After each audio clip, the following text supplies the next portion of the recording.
Sleep apnoea sleep apnoea जैसी कुछ चीज सुनने को मिली, देखने को मिली। तो ये स्लीप एपनिया एक्चुअली है क्या? कि स्लीप एपनिया क्या है, मैं आपको सिंपल लैंग्वेज में समझाऊं तो जब रात में नींद के समय बारी बारी आप नींद से जाग जाते हैं, आपको बारी बारी सांस लेने में तकलीफ होती है, जोर से खर्राटे आते हैं जिसको स्नोरिंग बोलते हैं, और उसके साथ आप सुबह जब उठते हैं तो इतना फ्रेश नहीं लगते हैं और आप थके थके हैं।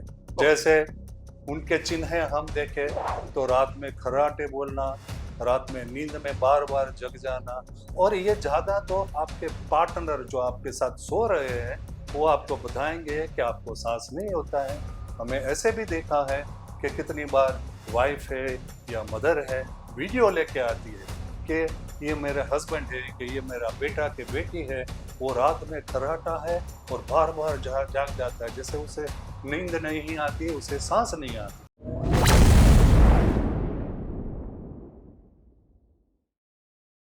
हेलो फ्रेंड्स, क्या आपने कभी ऐसा फील किया है कि आधी रात को आप उठ गए, फिर आपको तुरंत नींद नहीं आई?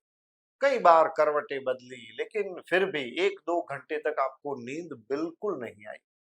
फ्रेंड्स, मैंने अपने फैमिली, रिलेटिव्स और फ्रेंड सर्कल में ये बातें कुछ दिनों से सुनी कि भाई हम आधी रात को उठ जाते हैं, लेकिन फिर तुरंत नींद नहीं आती है। फिर मुझे इस मामले में थोड़ा इंटरेस्ट पड़ा, तो मैंने इंटरनेट पे इसको सर्च किया, तो मेरे सामने एक शब्द आया और वो है स्लीप एपनिया। मैंने इसके बारे में जाना, तो भाई स्लीप एपनिया ऐसी चीज है कि अगर आप इसको प्रॉपरली इन टाइम ठीक नहीं करते हो तो ये आगे जाके बहुत सारे हेल्थ इश्यूज क्रिएट करती है। तो आखिर क्या है ये स्लीप एपनिया, और इसके चलते आपको और कौन-कौन से हेल्थ के प्रॉब्लम हो सकते हैं, इसके बारे में आज हम जानेंगे जाने-माने ENT surgeon doctor Jawahar Talsania ji से। तो चलिए बातचीत शुरू करते हैं डॉक्टर तलसानिया जी से, लेकिन उसके पहले मैं आपको कह दूं कि भाई हमारे चैनल को सब्सक्राइब कीजिए और बेल आइकन का बटन जरूर दबाइए। आपको हमारा पॉडकास्ट अच्छा लगे तो आप इसे जरूर शेयर भी कीजिए। तो चलिए बातचीत शुरू करते हैं डॉक्टर तलसानिया जी से। Enjoy the podcast. Doctor Talsania ji, हमारे इस कार्यक्रम में कुमार बायोस्कोप में आपका बहुत बहुत स्वागत है। भाई जैसा मैंने कहा सर कि कुछ दिनों पहले मुझे भी ऐसा कुछ प्रॉब्लम हुआ कि भाई रात को नींद उड़ गई, फिर बहुत सी करवटें बदली, लेकिन फिर भी नींद नहीं आई। और इसके बारे में फिर दूसरे लोगों से भी जाना और फिर मैंने सर्च किया तो कुछ स्लीप एपनिया जैसी कुछ चीज सुनने को मिली, देखने को मिली। तो ये स्लीप एपनिया एक्चुअली है क्या? कुमार भाई, आपका आभार। ये बहुत महत्वपूर्ण प्रश्न है और हम हमारे ईएनटी प्रैक्टिस में ये कितनी बार पेशेंट से देखते रहते हैं।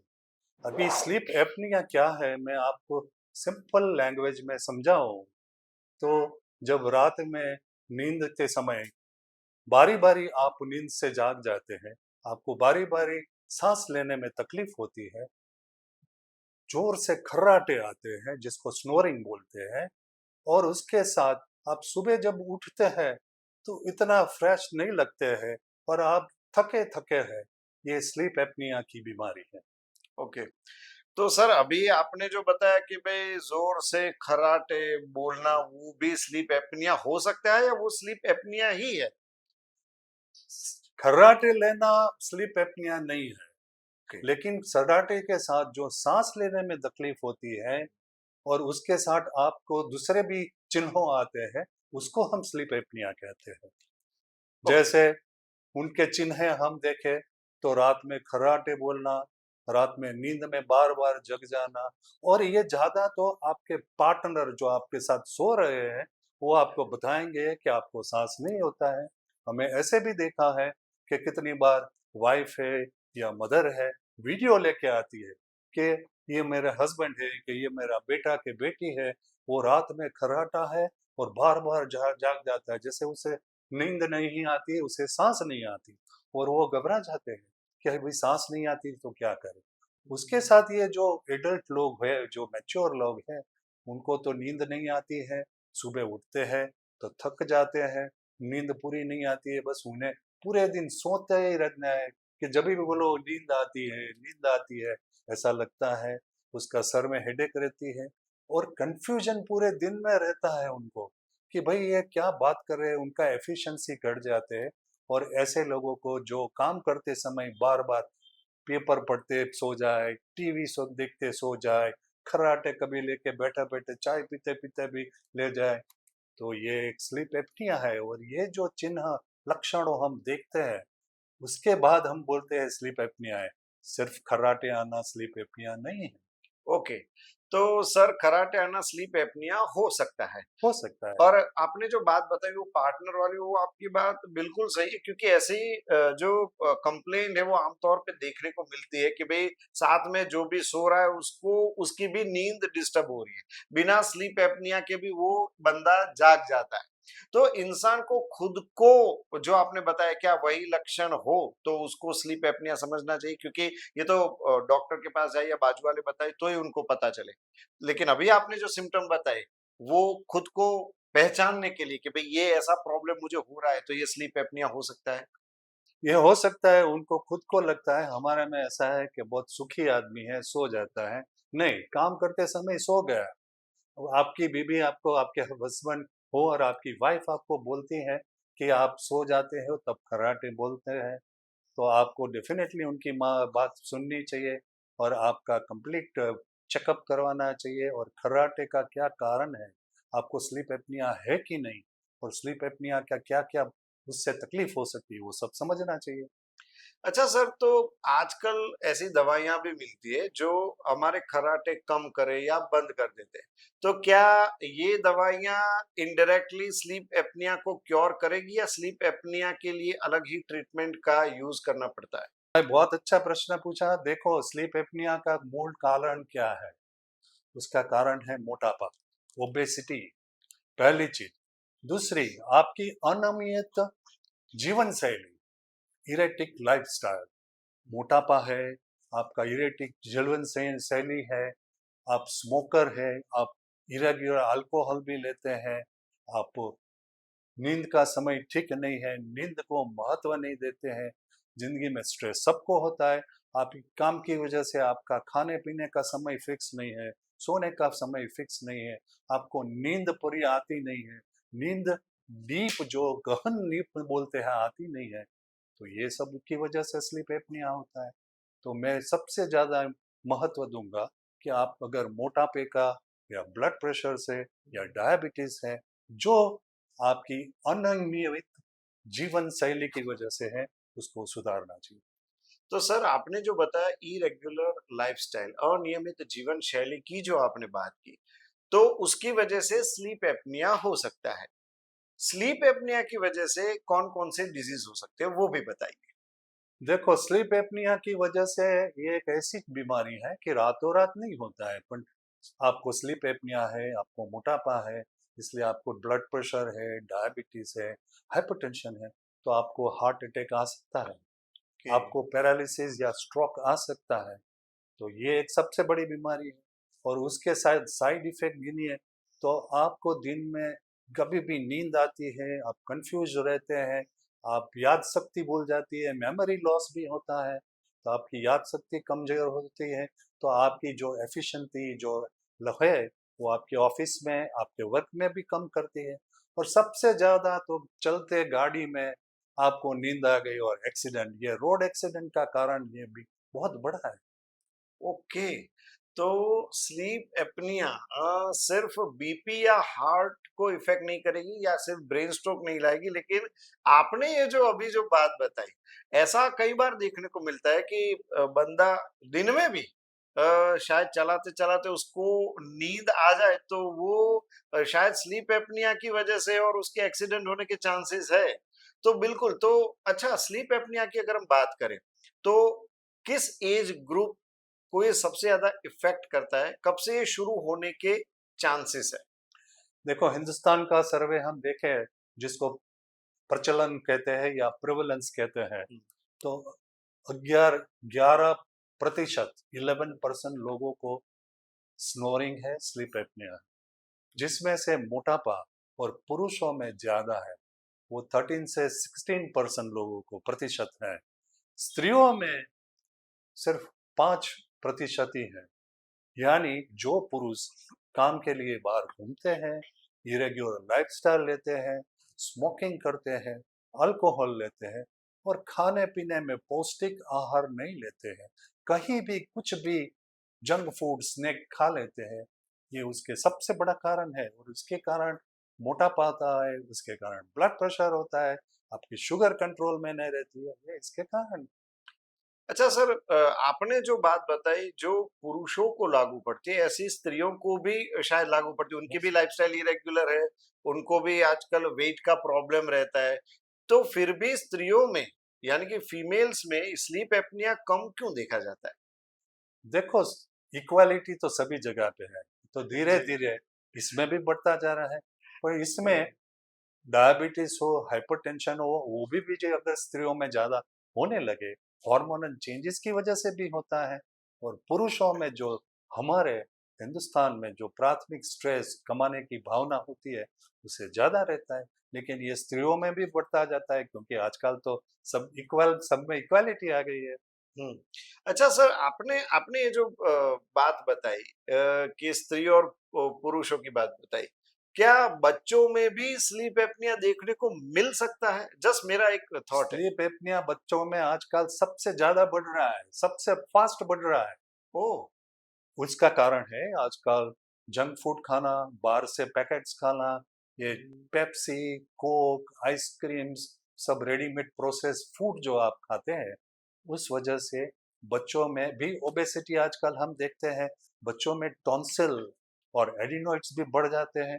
और टॉन्सिल और एडिनॉइड्स सबसे ज्यादा ये स्लीप एपनिया करता है। हमारे जमाने के बाद और अभी ये नया जमाने में, तो स्लीप एपनिया बच्चों में सबसे ज्यादा टॉन्सिल एडिनॉइड सर्जरी का इंडिकेशन है। और इसलिए हम हमेशा सब बच्चों को, उनकी मदर को बोलते हैं, जो कितनी बार खुद वीडियो लेके आती है कि मेरा बच्चा सो नहीं रहा है, मेरा बच्चा खराटे रहा है, मुंह में से लाड़ टिपक रही है हुँ। और उसका ग्रोथ नहीं हो रहा है। इस बच्चों को टॉन्सिल एडिनॉइड्स है, स्लीप एपनिया है, और उसको करेक्ट करने के लिए कभी कभी हमें सर्जरी भी एडवाइस करनी पड़ती है। सर, आपने जो बात बताई अभी बच्चों के लिए, मैं थोड़ा-सा फ्लैशबैक में चला गया और मुझे ये बात याद आई कि स्कूल के बच्चों को भी हार्ट अटैक देखने को मिलते थे। तो क्या कहीं न कहीं, हर जगह नहीं, हर बच्चे में नहीं, तो क्या कहीं न कहीं बच्चों के स्लीप एपनिया जो है, वो इसमें रोल प्ले करते हैं? हाँ, हार्ट मेरा विषय नहीं है, मैं बिल्कुल, हृदय का स्पेशलिस्ट नहीं हूँ। बिल्कुल। लेकिन उसमें बच्चों में आजकल ओबेसिटी हैज़ बिकम कितना ज़्यादा बढ़ गया है। और ओबेसिटी की वजह से, स्लीप एपनिया की वजह से ये उनको भी तकलीफ होती है, जो बड़ों को होती है। ओके। सर, तो आखिर में अब जब हम इतनी बात की है स्लीप एपनिया की, तो हमारे जो दर्शक है वो ये जानना चाहते हैं कि भई इसका इलाज क्या है? एक तो इरेगुलर लाइफ़स्टाइल को ठीक करना वो है, लेकिन इसके अलावा मेडिकल साइंस ने क्या तरक्की की है, लेटेस्ट क्या है? देखो, जब पेशेंट हमारे पास आता है, तो सबसे पहले तो उसकी पूरी हमें देखना पड़ता है, पूरी हिस्ट्री लेनी पड़ती है कि ये स्नोरिंग है या स्लीप एपनिया है। मतलब उनको नींद में बार बार जाग जाते हैं, कभी कभी उसके पसीना होता है, काम अच्छा नहीं होता है। तो ये जो आगे चर्चा की वो सब हम पहले पूछते हैं। फिर उसके बाद आता है हमारा ईएनटी एग्जामिनेशन, जिसमें हम देखते हैं कि कान नाक गले में, जैसे छोटे बच्चों में टॉन्सिल है, एडिनॉइड है, बड़े है कि नहीं। ऐसे जो बड़े लोग होते हैं उसको हम एंडोस्कोपी एडवाइस करते हैं। एंडोस्कोपी है जिसको हम नेजो फेरिंगो लैरिंगोस्कोपी कहते हैं, जो 15 मिनट का काम है, ओपीडी में होता है। जिसे उनको नाक में कोई स्वेलिंग है, कोई मसा है, नाक का पर्दा टेढ़ा है, नाक के पीछे भाग में मसा हो गया है, गले के अंदर, जीभ के अंदर स्वेलिंग हो गई है, गांठ है, गठन है, वो सब हम एंडोस्कोपी से देखते हैं। और उसके बाद एडल्ट में सबसे ज्यादा इम्पोर्टेंट है पॉलीसोमनोग्राफी, मतलब स्लीप स्टडी। तो ये स्लीप स्टडी क्या है, मैं आपको सिंपल लैंग्वेज में बताऊं, 2 लीटी में, कि जो बस रात को एक कंप्यूटराइज टेस्ट है, मैंने आपको बताया कि जब उन्हें स्लीप एपनिया में रात में खर्राटे बोलते हैं, तो ये एपनिया मतलब उसको ऑक्सीजन कम मिल रही है या नहीं मिल रही है।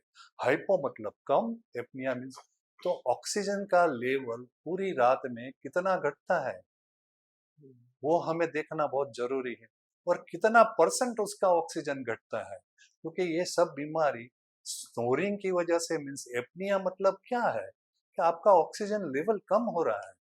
तो एक नॉर्मल आदमी को दरमियान हम ऑक्सीजन चेक करें तो वो 89% से ज्यादा होना चाहिए, मतलब वो नॉर्मली 97-98% होता है। लेकिन उसके कितने अटैक्स आते हैं बार बार, जो बोलते हैं ना, बार बार रात में नींद उड़ जाती है, खर्राटे लेते हैं। तो 5 से कम हो तो नॉर्मल बोलते हैं, 5 से 15 बार उसका सांस रुक गया है तो माइल्ड बोलते हैं, 15 से 30 बार रुक गया है तो हम उसे मॉडरेट बोलते हैं। और कितना लोगों तो हमने देखा है 30 बार, 70 बार, 100 बार ऑक्सीजन की लेवल फॉल होती है, जो ऑक्सीजन की लेवल 60 तक भी पहुंच गई है, तो इनको तो सिवियर प्रॉब्लम है एपनिया का। इसका मतलब है कि उन्हें आजकल हम जो देखते हैं यंग एज में भी हार्ट अटैक आ सकते हैं, पैरालिसिस हो सकता है, और रात के सोते समय रात में मृत्यु हो जाता है, क्योंकि ओह! लोग सब बोलते हैं वो तो नींद में ही चला गया। अरे नींद में चला गया, क्यों चला गया? क्योंकि ऑक्सीजन नहीं मिल रहा था, क्योंकि स्लीप एपनिया थी। तो ये तो ऐसा हुआ, तो कैसे हम उसके डायग्नोस कर दिया कि इसको ऑक्सीजन लेवल कम मिल रहा है, तो हम उसे ट्रीटमेंट करेंगे। तो उसमें 3 चीज होती है। फर्स्ट सेल्फ केयर, अपने आप ख्याल रखना है। दूसरा सपोर्टिव केयर, वो ख्याल रखना है। और तीसरा सर्जरी। तो सेल्फ केयर क्या है? सेल्फ केयर के आप तो जीवन की जीवन शैली ही बदलना है, आपकी जो अनियमित शैली है जिसकी वजह से आपको मोटापा हो रहा है, आपका वेट कम करना है। तो पुरुषों के लिए 40 से ज्यादा कमर हो, स्त्रियों के लिए 35 से ज्यादा कमर हो, तो वो अच्छा नहीं है। और उसको वजन कम करना है, और वजन कम करने के लिए और पौष्टिक आहार के लिए आपको खुद पर डायटिशियन से लेना है और खाना खाना है। दूसरी चीज आई कि सपोर्टिव केयर। तो सपोर्टिव केयर में सीपैप मशीन लगाते हैं। तो वो सीपैप मशीन क्या है? वो देखो, हमको देखने में तकलीफ है, आँख के चश्मे पहनते हैं, सुनने में तकलीफ है, कान का मशीन लगाते हैं। तो आपको ऑक्सीजन की प्रॉब्लम है तो आपको क्या करना है? सीपैप मशीन लगाना। तो ये सीपैप मशीन क्या है? वो एक सिंपल वस्तु है, नाक पे आप ऑक्सीजन का रखेंगे और पूरी रात आपको प्रेशराइज ऑटोमेटिक ऑक्सीजन मिलता रहेगा। और आपको ऑक्सीजन मिलेगा तो आप दूसरे दिन तीसरे दिन देखेंगे उसको फ्रेशनेस ज़्यादा है, थका थका नहीं है, दिन में सो भी नहीं जाता है। और ये सीपैप मशीन बहुत जरूरी। और थर्ड, जो जिसको सिवियर है, तो पहले तो सीपैप मशीन ट्रायल दिया लेकिन भी तकलीफ रहती है, तो उनको मैंने बताया ना, छोटे बच्चों में टॉन्सिल, एडिनॉइड्स या नाक की सर्जरी एडल्ट्स में, या जो स्वेलिंग है वो रिमूव करना है। इतना करने के बाद ही हम उसको ट्रीट कर सकते हैं और उसकी जो बीमारी क्या है वो रोक सकते हैं। सर सीपैप मशीन क्या कंटिन्यूअस रखना पड़ेगा? क्या उसकी आदत पड़ जाएगी या वो छूट भी सकता है? वो क्योर करके वो क्योर हो जाता है तो फिर सीपैप की ज़रूरत नहीं पड़ती, ऐसा हो सकता है? आपका मोटापा कम हो गया, आपका वेट लॉस कम हो गया, आपका डायबिटीज हो गया कम, आप सिगरेट पीना बंद कर दिया, आपकी मतलब जीवन शैली बदल गई, तो हम बंद भी कर सकते हैं। और ये लोग करने तैयार हैं। नहीं, हमें तो सिगरेट पीना ही है, हमें तो बाहर का खाना ही है, वो मोटापा तो हमारा जन्मजात हो, मैं तो सुखी घर का लड़का है, तो ऐसे कैसे चलेगा? अच्छा सर, ये आपने बताया, मुझे एक और चीज़ पूछने का मन हो रहा है कि फिर से एक बार कोरोना की एक लहर है, वो उठी है पूरे विश्व में, भारत में भी कई जगहों पे कुछ केसेस देखने को मिल रहे हैं। तो आपने जो बताया कि ऑक्सीजन लेवल कम हो रहा है, तो क्या ये कंडीशन अगर ऐसी क्रिएट हो जाए स्लीप एपनिया से, तो क्या ऐसे लोगों को कोरोना होने के चांसेस ज़्यादा है? कोरोना देखो, अभी तो पोस्ट वैक्सीनेशन जो ओरिजिनल 2019 में हुआ हुँ, था, उसकी वेरिएंट्स आ गए, क्योंकि वैक्सीन सबने लिया है। और वैक्सीन की वजह से जैसे हम वैक्सीन देते हैं तो वो धीरे धीरे बदलता जाता है। तो कोरोना की इफेक्ट तो आदमी पर ऑक्सीजन लेवल, इसकी इम्यूनिटी कम हो, तो वो तो डायबिटीज में भी इम्यूनिटी कम है, आपको एलर्जी है तो भी कम है। कितने से आपका खून का लेवल कम है तो भी है। तो इसकी वजह से कोरोना हो सकता है, लेकिन आज का जो हम देखते हैं वो उसके वेरिएंट है, ओरिजिनल 2019 सार्स कोरोना नहीं है। ओके, सो इन शॉर्ट इतना डरने की जरूरत नहीं है। तो सर अकॉर्डिंग टू आपके हिसाब से अगर लाइफस्टाइल में चेंजेस लाए जाए, आपके डाइट में चेंजेस लाए जाए और जो भी बैड हैबिट्स है उसको छोड़ दिया जाए, तो डेफिनेटली आप स्लीप एपनिया से बच बच सकते हो। सकते हैं, आपको इम्प्रूवमेंट हो सकता है, आपकी लॉन्जेटिविटी मतलब जीवन काल लंबा कर सकते हैं, आपको कार्डियक हार्ट अटैक या पैरालिसिस की संभावना कम हो सकती है। बिल्कुल। लेकिन हम तो ज्योतिष तो है नहीं, ये सब करने से जब सबने हमने देखा है फायदा सबको होता है।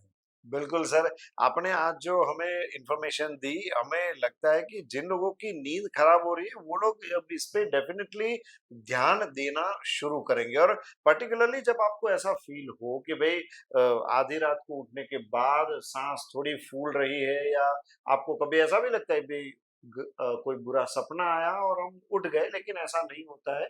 कई बार ये स्लीप एपनिया भी हो सकता है, और इसलिए आप अपने नज़दीक के जो ईएनटी सर्जन है उसको ज़रूर मिलें। मैं आपको एक और बताना चाहता हूँ, जो मेरा संदेश है, मैंने इसमें बहुत काम किया है और इससे मैंने एक सूत्र बनाया है। और सूत्र हमारे एक संस्कृत के बहुत विद्वान है उससे करवा के मैं जो कहना चाहता था, जो कि आप खाना कम खाओ, चलो ज़्यादा और नींद ज़्यादा लो, तो उन्होंने हमें बना दिया है। वो सूत्र क्या है? जी। संस्कृत में मैं आपको बताऊँ, अल्पम खादतु, हुँ, अधिकम चरतु, मतलब आप कम खाना खाए, एक्टिविटी ज़्यादा है। हुँ, सम्यक सहनतु च नित्यम, मतलब आप समय से रेगुलर नींद को महत्व। हुँ। अल्पम खादतु, अधिकम चरतु, सम्यक सहनतु च नित्यम, ये इसकी क्या दवाई है। बात है! हर रोज़ लिमिटेड खाओ, अच्छे से एक्सरसाइज़ करो और नींद को प्रायोरिटी दो। समय सर दो, समय सर बिल्कुल, बिल्कुल। नित्यम 11 से 6 आप सो 7 कलाक, वो बहुत जरूरी है। बहुत धन्यवाद। आभार, जय हिंद। तो देखा आपने, ये थे डॉक्टर जवाहर तलसानिया, जो कि एक ईएनटी सर्जन है, और उन्होंने हमें बताया कि भाई स्लीप एपनिया क्या है, छोटे बच्चों से लेकर बड़ों तक ये कैसे कैसे हेल्थ इश्यूज क्रिएट कर सकती है। अगर आपको भी ऐसी कोई समस्या है तो आप जरूर अपने नजदीक के किसी ईएनटी सर्जन को मिले। आज के पॉडकास्ट में बस इतना ही, फिर मिलेंगे एक नए विषय के साथ, नए गेस्ट के साथ। तब तक के लिए नमस्कार। नमस्कार।